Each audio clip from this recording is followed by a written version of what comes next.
In this guide, you'll learn how to use the state field and the status description in projects and tasks. Let's start with a project form. In the state field, I can choose between not reported, very good, good, and not good.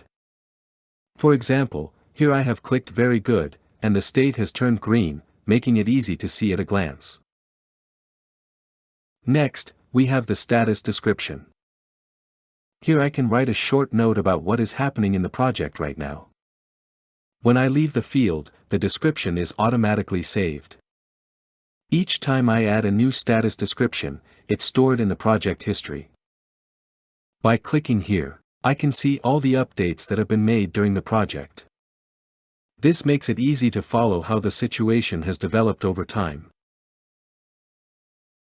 The same fields are available in tasks. In the task list, I can see the state column and the status description column. For example, I can set the state to good and add a short description about the current progress. If I open the task form, I'll find the same fields there as well. These fields can also be displayed in the Gantt chart. They're not visible by default, but I can add the state and status description columns, and use them in the same way. I can also update the state and status descriptions from my home view. Here I can see all the projects and tasks that concern me, either as a manager or as a participant, together with my to-dos and calendar events. From here, I can update the state and status descriptions directly for all projects and tasks visible in the view, without opening their forms.